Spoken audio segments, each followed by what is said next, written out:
जय श्री राधे राधे दोस्तों, आप सभी का आपके अपने YouTube चैनल अध्यात्म भक्ति में बहुत बहुत स्वागत है।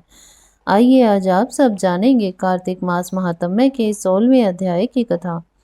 यह कार्तिक मास का पवित्र महीना स्नान, दान और तुलसी पूजन जैसी आध्यात्मिक प्रथाओं के लिए जाना जाता है, जिसके बारे में माना जाता है कि ये अनंत गुना फल प्रदान करने वाली है।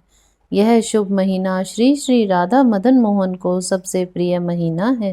कार्तिक के बराबर कोई दूसरा महीना नहीं है और सतयुग के बराबर कोई युग नहीं है। वेदों के बराबर कोई शास्त्र नहीं है, गंगा के बराबर कोई तीर्थ नहीं है। यह महीना भगवान विष्णु के भक्तों को अति प्रिय होता है, इसलिए वैष्णव इस महीने में परम भगवान की बड़ी भक्ति के साथ सेवा भी करते हैं। भगवान श्री कृष्ण कहते हैं, सभी पौधों में तुलसी मुझे सबसे प्रिय है, सभी महीनों में कार्तिक सबसे प्रिय है, सभी तीर्थ स्थानों में द्वारका मेरी सबसे प्रिय है और सभी दिनों में एकादशी सबसे प्रिय है। कार्तिक महीना साल का सबसे फलदायी महीना होता है।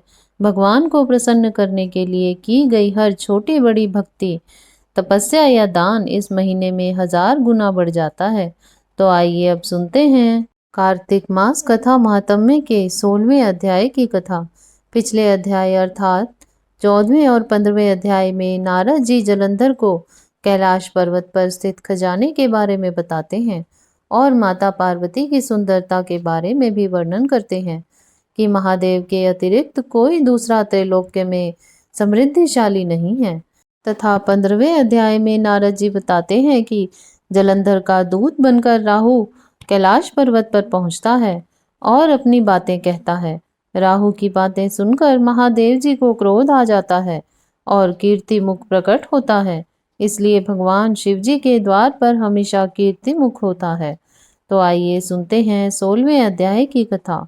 16वें अध्याय के अनुसार राजा पृथु कहते हैं, हे नारद जी, यह तो आपने महाप्रभु शंकर की बड़ी अद्भुत कथा सुनाई है, अतः कृपा करके आप यह भी बतलाइए कि उस समय राहु उस पुरुष से छूटकर कहाँ गया। नारद जी ने कहा, उससे छूटने पर वह बर्बर नाम से विख्यात हो गया और मानो नया जन्म पाकर उसने अपने आप को धन्य माना तथा वह धीरे धीरे जलंधर के पास गया। वहां उसने शंकर जी की चेष्टा कही। उसे सुनकर दैत्यराज को बड़ा क्रोध आया और उसने सब दैत्यों को सेना सजाने की आज्ञा दी। काल नेमी और शुंभ निशुंभ आदि सब महाबली दैत्य तैयार होने लगे। एक से बढ़कर एक महाबली दैत्य करोड़ों की संख्या में निकलकर युद्ध के लिए तैयार हो गए। महाप्रतापी सिंधु पुत्र शिव जी से युद्ध के लिए निकला और उसके आगे महर्षि शुक्राचार्य और छिन्न सिर राहु हुआ। फिर तो उसी समय जलंधर का मुकुट खिसक कर धरती पर आ पड़ा। आकाश में मेघ छा गए और बड़े बड़े अपशगुन हुए। उधर इंद्र आदि सब देवताओं ने एकत्र हो कैलाश पर जाकर शिवजी से जब वृतांत कहा और यह भी कहा कि आपने जलंधर से युद्ध करने के लिए जो भगवान विष्णु को भेजा था वह उसके वंशवर्ती हो गए हैं तथा लक्ष्मी सहित जलंधर के अधीन होकर उनके घर में निवास करते हैं। सब देवताओं को भी उनके यहाँ निवास करना पड़ रहा था। अब वह सागर पुत्र आपसे युद्ध करने को आ रहा है, अतः आप उसे मारकर हमारी रक्षा करो। देवताओं से यह सब कुछ सुनकर शंकर जी ने भगवान विष्णु से पूछा, हे ऋषिकेश, युद्ध में आपने जलंधर का संहार क्यों नहीं किया और बैकुंठ को छोड़कर आप उसके घर कैसे चले गए।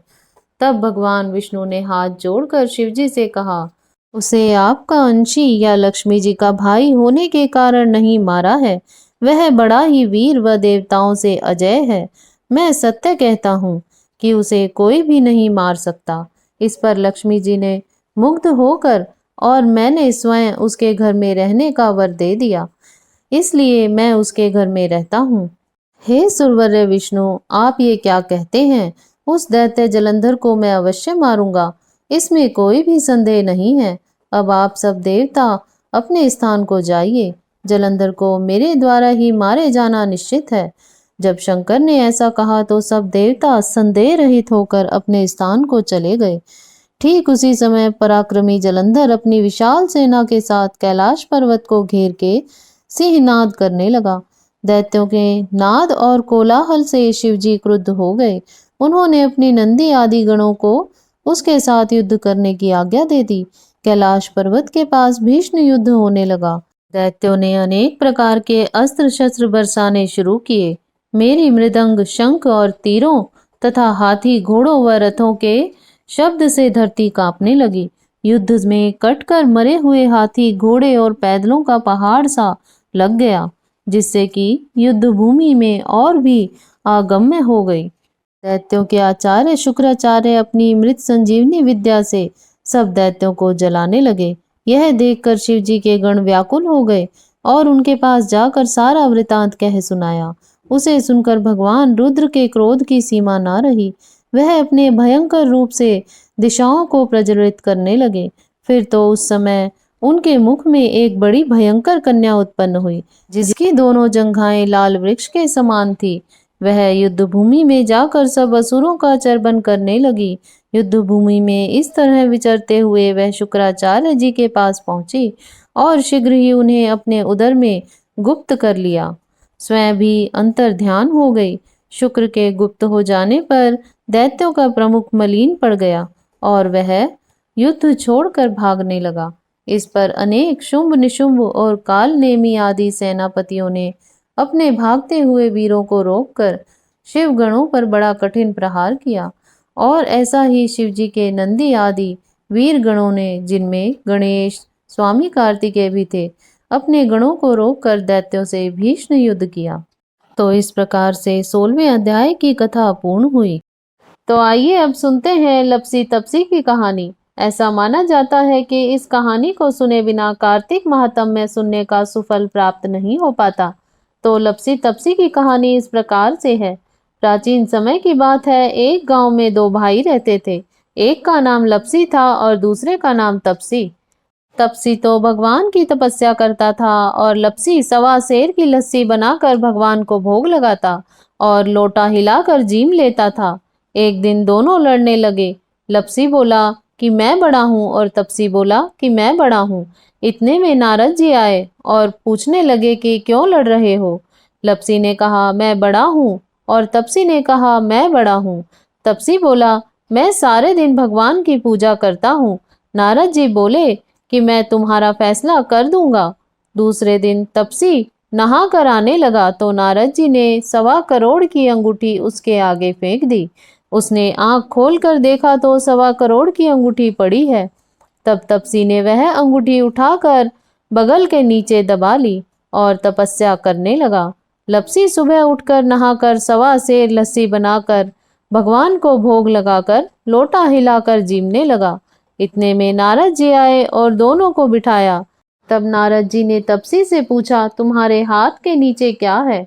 तो वहां पर 1.25 करोड़ की अंगूठी निकली।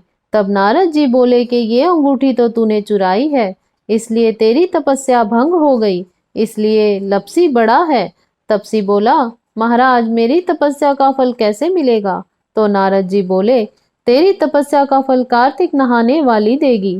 फिर नारद जी बोले कि सबकी कहानी कहकर तेरी कहानी ना कहे तो कार्तिक का फल खत्म हो जाएगा।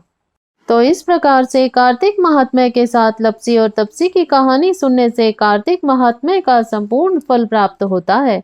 अगर आप सब कार्तिक महात्म्य के आगे के अध्यायों की कथा का श्रवण करना चाहते हैं, यदि आप हमारे चैनल पर पहली बार आए हैं तो चैनल को सब्सक्राइब कर लें ताकि आने वाली वीडियो की नोटिफिकेशन आपको समय से मिलती रहे। तो वीडियो को लाइक करें, शेयर करें। सुखी रहें, स्वस्थ रहें। जय श्री राधे राधे। धन्यवाद।